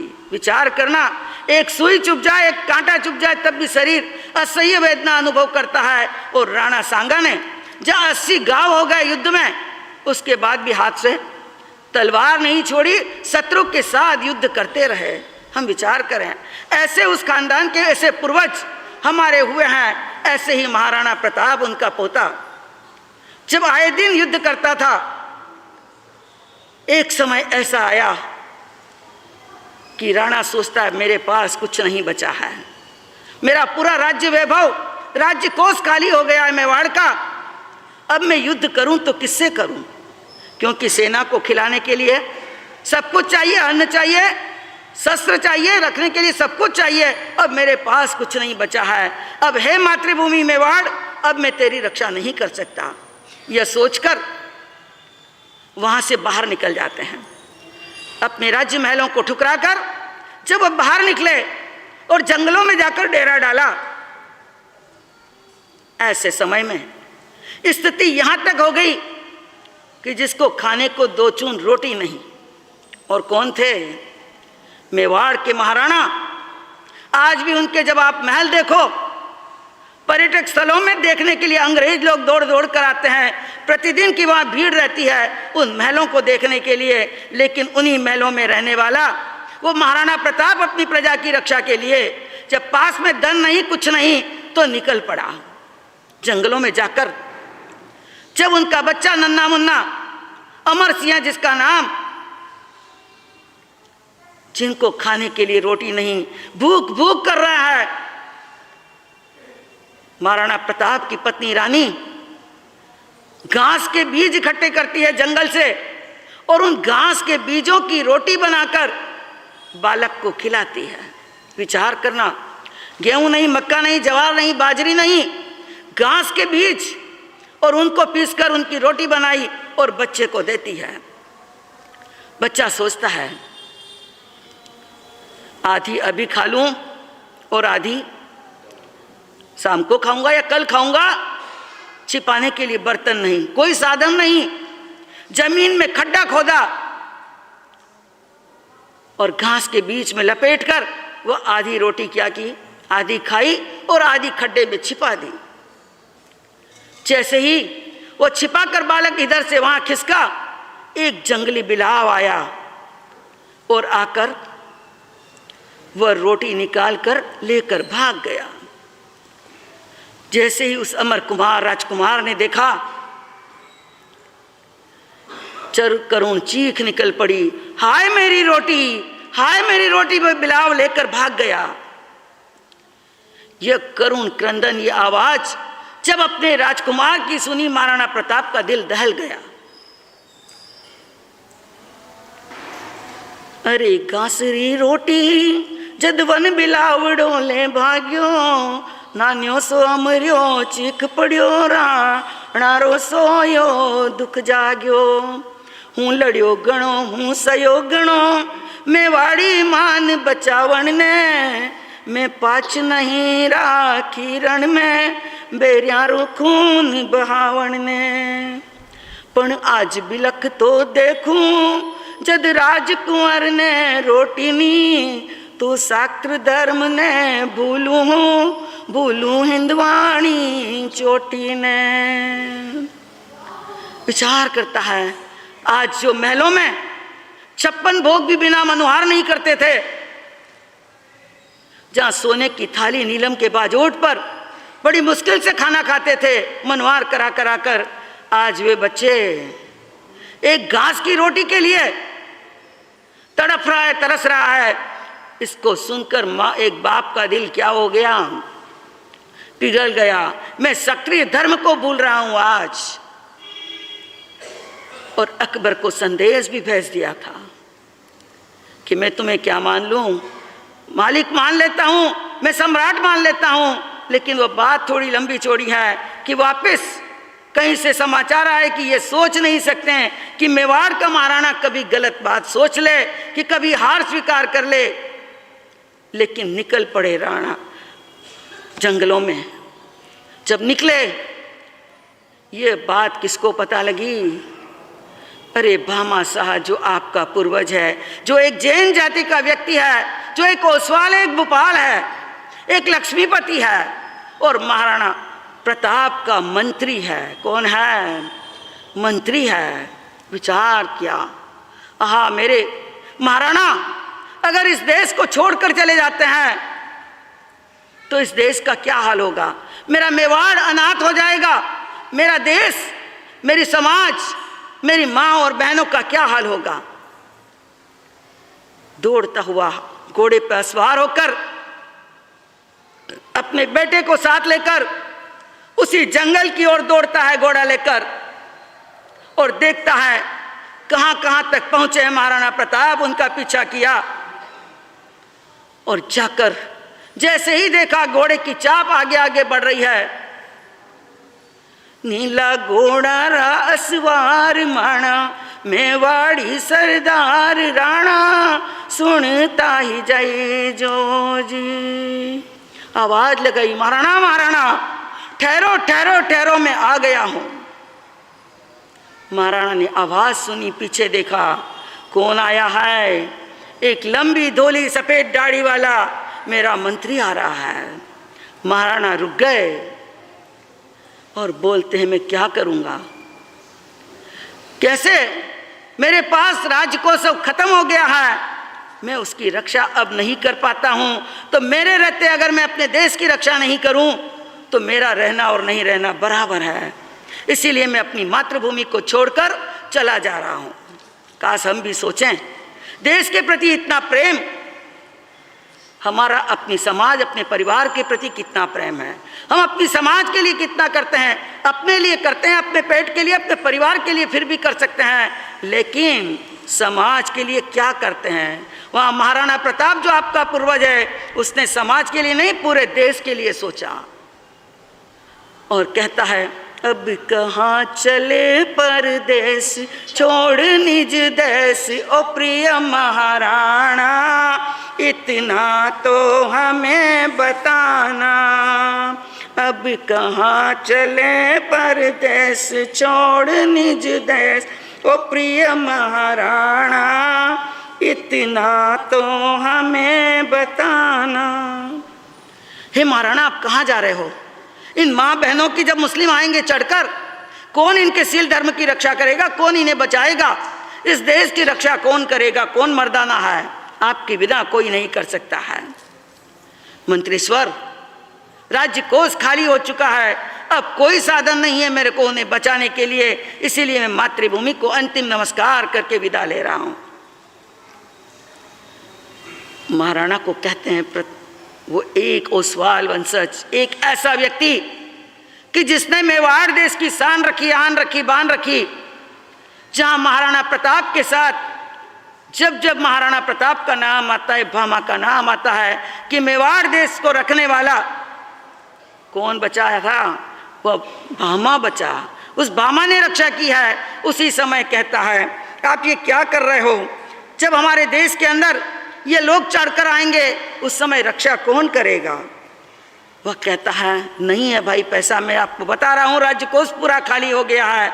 तब वह अपनी चाबियाँ निकाल कर खजाने की पूरी चाबियाँ कहाँ रख देते हैं? महाराणा के हाथों में दे देते हैं। महाराणा सोचते हैं जहाँ मेवाड़ का राज्य कोष खत्म हो गया, जो राज्य का खजाना है वह खत्म हो गया, तो तुम्हारी इन चाबियों से मेरा क्या होगा? मैं देश की रक्षा कैसे करूँगा? तब वह भामा कहता है, सोच लेना, 25,000 सैनिकों को, 25,000 सैनिकों को हथियार, वस्त्र और भोजन दो, नहीं 12 वर्ष तक खाली होए खजाना, इतना सालो नजराना। क्या बोला? 12 साल तक 25,000 सैनिकों को हथियार दो, वस्त्र दो, भोजन दो, सब कुछ दो, और वो युद्ध करे, आराम से अपने देश की रक्षा करे, फिर भी ये खजाना क्या नहीं होगा? खाली नहीं होगा। विचार करना, उस भामा शाह ने कितना खजाना जमा किया, इकट्ठा किया। मैं भी आपको वही कह रही हूँ, कमाओ, लेकिन क्या करो? छोड़कर तो जाना है। इस हाथ से कुछ कर दिया तो आज भामा शाह का 450 साल होने आए, 450 साल, लेकिन फिर भी क्या है? उनका नाम अमर है। उसी समय तो भी महाराणा कहते हैं, आज जैसे राजा नहीं थे कि रेड डाली और सब कुछ लूट कर ले जाए। चाबियां जैसे ही दी, महाराणा कहता है, ये क्या कर रहे हो? ठीक है, तुम्हारा पूरा का पूरा खजाना तुम दे रहे हो, तुम क्या करोगे? और तुम्हारा परिवार, तुम्हारे बेटे क्या करेंगे? अकेला तुम्हारा अधिकार नहीं है इस संपत्ति पर, तुम्हारे बेटे का भी कुछ हक है। तभी वो बेटा आगे आया और कहता है, महाराणा आप हमारी चिंता मत करो, मत करो हमारी तुम चिंता, मत करो हमारी तुम चिंता, काफी है एक धोती कुर्ता, काफी है एक धोती, खाने को कहीं से मिल जाएगा दाना, इतना सालो नजराना। क्या कहा? ये थे आपके पूर्वज। इसीलिए गौरव गाथाएं आपको सुनाई जाती है कि याद कर लो अपने पूर्वजों को कि आपके कैसे कैसे लोग थे कि जिन्होंने किस प्रकार जनता की सेवा की, देश की सेवा की, सारा का सारा खजाना क्या कर दिया? लुटा दिया। आप हमारी चिंता मत करो, जो बदन पर कपड़े हैं यही काफ़ी है, फिर मेहनत करेंगे, फिर कमा लेंगे। विचार कर लेना, जिसने पेट को दिया है, जिसने शरीर को दिया है, वो खाने को भी दे देगा। ये सोचकर उन्होंने सारी की सारी चाबियां किसको दे दी? महाराणा प्रताप को। और महाराणा पुनः वापस देश में लौटे और क्या किया? अरे जहां रक्षा की है, विचार करना, समय हो रहा है, लेकिन ऐसे ऐसे व्यक्ति आपके हुए हैं कि जिन्होंने ये सेठ की पदवी या ये बड़ी बड़ी जो शाह की पदवियां आपको लगती है, आप शाह कहलाते हो, सेठ कहलाते हो। आप मारवाड़ में चले जाओ, छोटे छोटे गांव में आपको क्या बोलते हैं? चाहे गरीब से गरीब व्यक्ति है, लेकिन जैन परिवार रहता है तो कहेंगे सेठ का घर है। ये सेठ की श्रीमंताई ऐसे ही नहीं मिली है, ये पूर्वजों ने बड़े बड़े कार्य किए हैं, जनता की सेवा की है, इसीलिए उन्हें ये पद मिला है। आइए आप भी उस गौरव को कायम रखिए और आप भी अपने जो भी आपके पास प्राप्त है उसमें से खुशी खुशी क्या करो, जितना भी बन सके भोग के साथ भाग भी निकालते जाओ तो आपका जीवन भी महान बनेगा। ये लक्ष्मी का सदुपयोग होगा। तो दान, शील, तप और भाव जो हमारे यहाँ पर प्रधान है, आप विधान की गंगा में नहाइए। माँ की ममता और दान दोनों के बारे में आपने सुना है, जीवन में उसे अपनाएं। माता पिता के प्रति अपनी पूरी श्रद्धा, अपनी लगन और उनकी सेवा में जुट जाएं।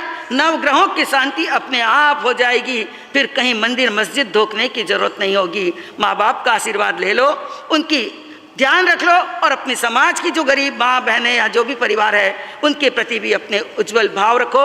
उनकी सहायता के लिए भावना रखोगे तो उनकी दुआएं भी मिलेगी, तो 100 दवा और 1 दुआ काम आएगी। बोल भगवान महावीर।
मंत्र को शरणो, गुरु माच को शरणो, शासन देव को शरणो, तपस्वी राज को शरणो, खादीवाला हमारा सबको शरणो।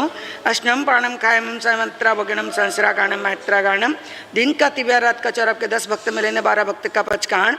उगे सूर्य तस बनते पड़िक मामी निंदा मी गरियामी। वो श्री शांतिनाथ भगवान